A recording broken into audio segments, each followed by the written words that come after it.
Hey, I finally caught you at home. What's going on?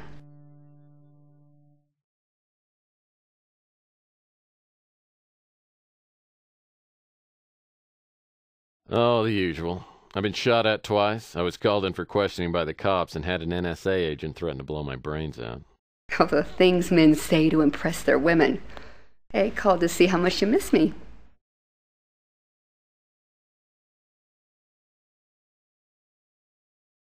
Well, I'm missing you about as much as a hard-boiled PI can miss a dame. Okay, He-Man. I'll let you get back to being bored and lonely without me. I'm not going to be staying here too much longer. I should be home in a week or so. And I've got something that I think you're really going to like. I bet I guess what it is. It's one of those special fedoras with the built-in beer spout. Oh, I think you'll like this even better. I've got to go now. See you, Tex.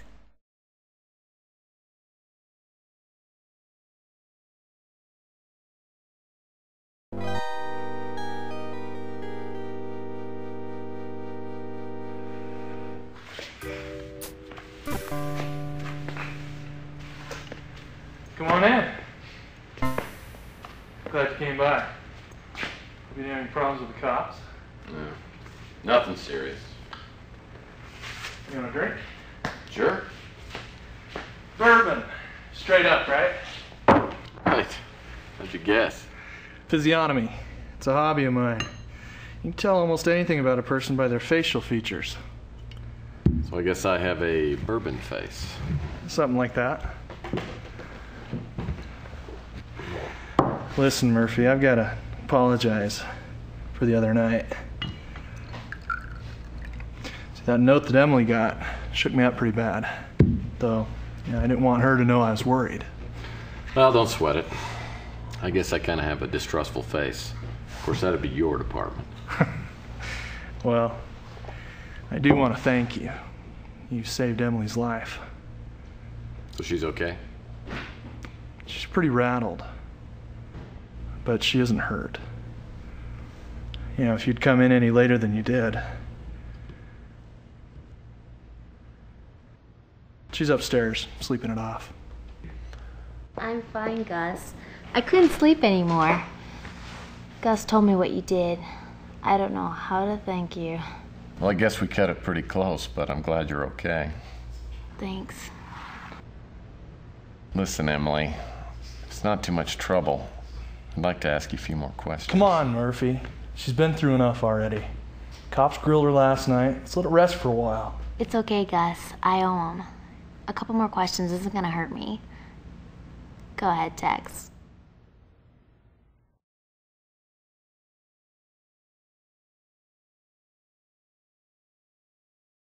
Thomas is my husband.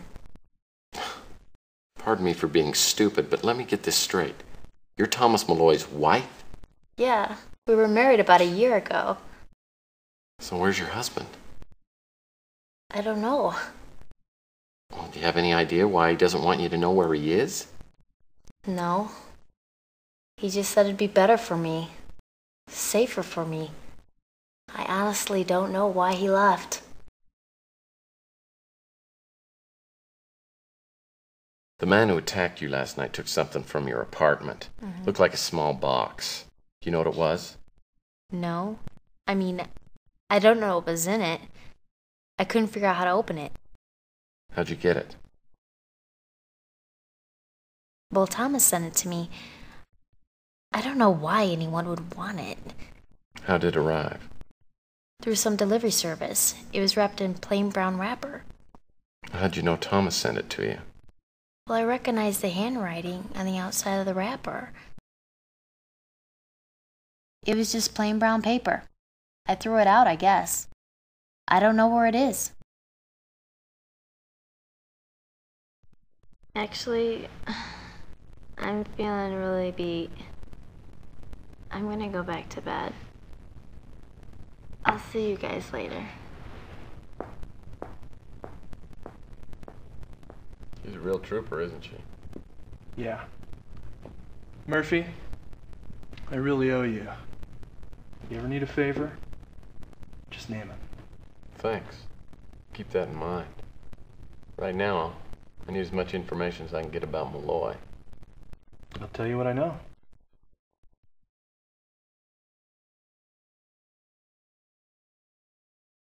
I think I threw it out in the dumpster behind the club. It might still be there.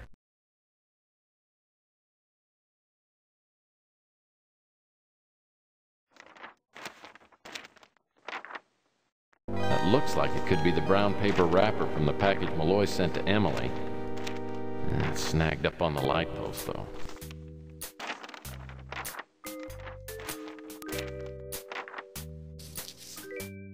Oh, there's no return address or name. But there has to be something here that will give me a lead to Malloy. Maybe I need to take a closer look.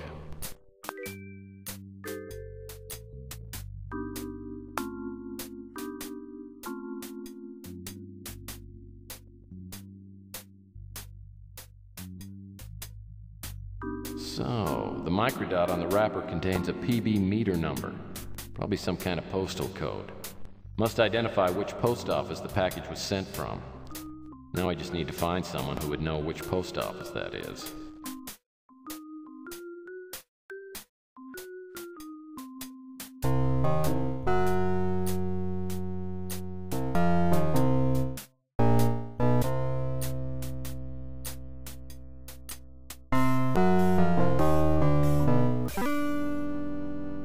What can I do for you, Murphy? That's the code for the post office in the Mission District.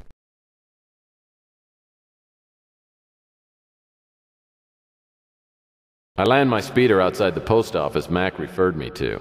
The counter help fails to live up to its name, but a professional loiterer working outside seems to recognize Malloy in the photo. For half a pack of smokes, he suggests I check out several boarding houses in the area. After pounding the pavement for over an hour, I arrive at a quaint brownstone called the Garden House.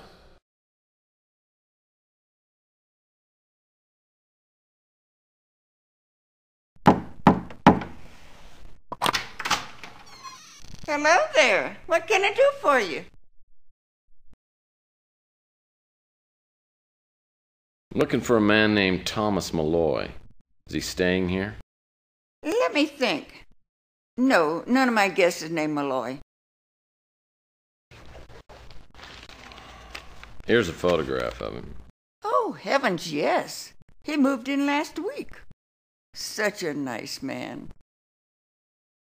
Well, I know he seems very nice, but he's really a sick man. You know, nuts. He's got a terrible case of Murphy Bar syndrome. My goodness, he seems so lucid. Yes, it's a strange illness. The only symptoms are an irresistible attraction to boarding houses, and of course, compulsive lying. When he has a relapse, it's like pulling teeth to get a straight answer out of it. I'm so sorry. Well, I know that respecting and caring for your elders is considered old-fashioned, but it's a responsibility that I take very seriously. Wish you, my nephew. Your uncle's not in right now, but I'll let you into his room. You can wait for him up there. Okie dokie?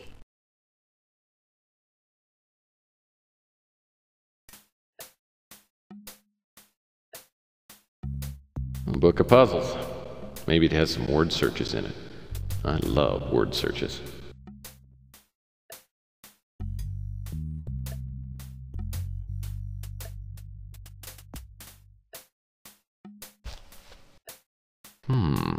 A collection of the Bay City Mirror's daily anagram puzzles. If I ever really get stuck on an anagram, at least I've got a connection at the newspaper.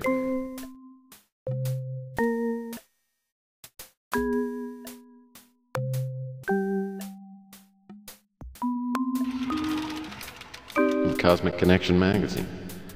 I seem to remember Fitzpatrick saying something about this. I remember Fitzpatrick telling me about the Cosmic Connection magazine. Looks like a sci-fi rag to me. Looks like a business card.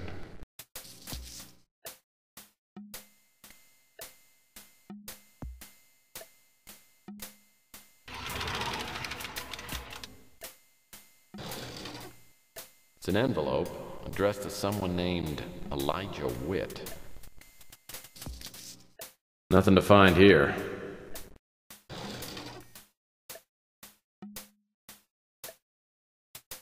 A disc. I'll bet whatever's on here will give me a lead. I can run it on the computer back at the office.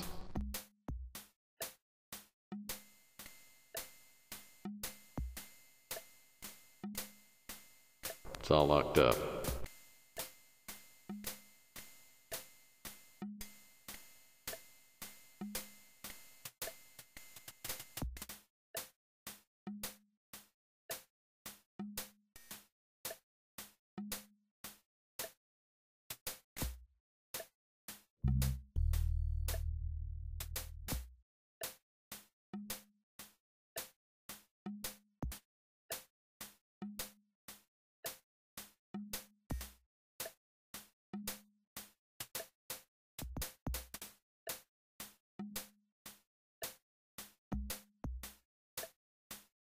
This pair of jeans wasn't here before.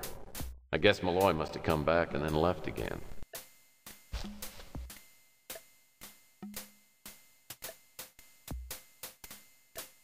This warehouse address is 54 Front Street. That's in the waterfront area.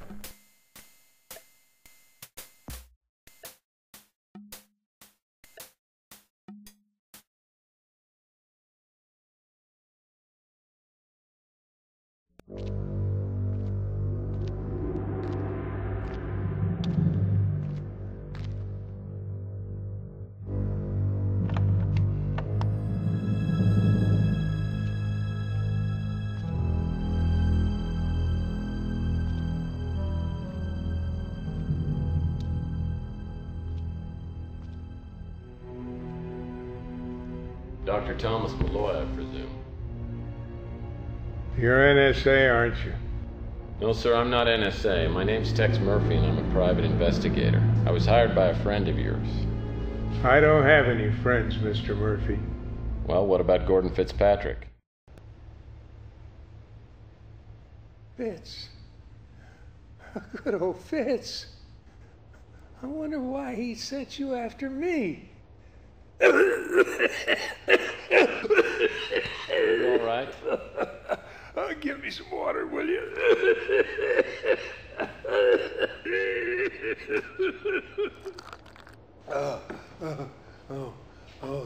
Thanks.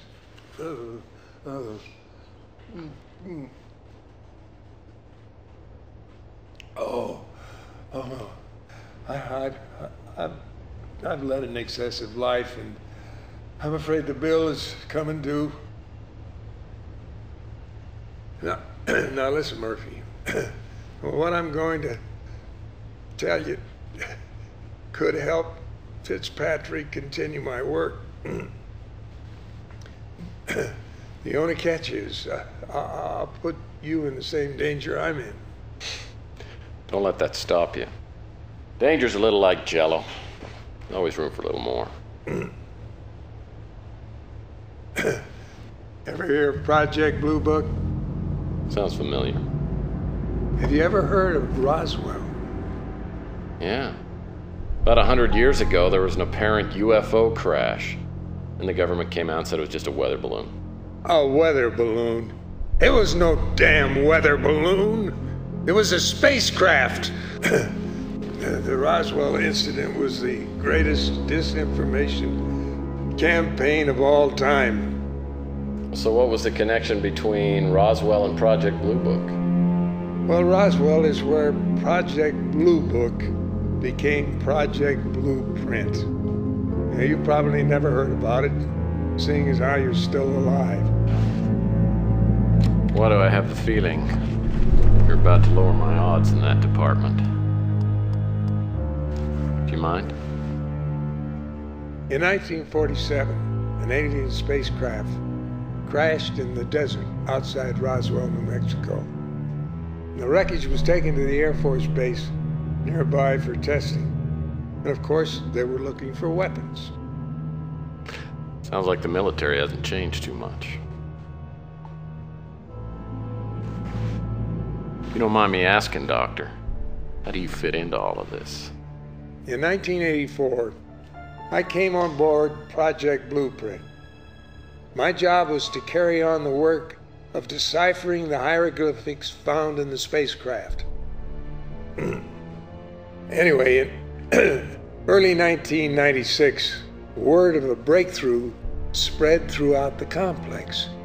Now, apparently someone had discovered that one of the alien instruments could generate minute quantities of anti-hydrogen. The big boys in Washington were ecstatic. Now, if you remember, the desert standoff was in effect, and we were looking for a technological edge over the Middle East bloc. Now, we had it in the palm of our hands. But unfortunately, as you know, things went very wrong. That's the understatement of the century. Well, the military was in such a hurry, they didn't take time to do any testing. Instead, they started a political incident, then proceeded to bomb the hell out of the Middle East. Greatest snafu in history. Now, after the war, I left the military, but I managed to smuggle out all my notes and other important items from Roswell. And I secretly continued my research. Okay, Malloy, don't move! I said freeze!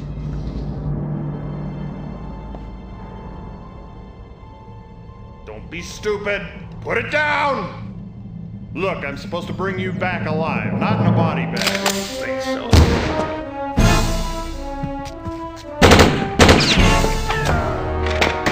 No! Back off. Back off!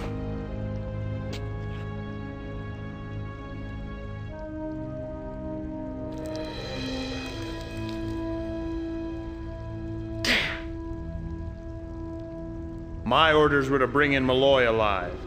But I guess that doesn't apply to you, does it? Oh, in that case. You mind?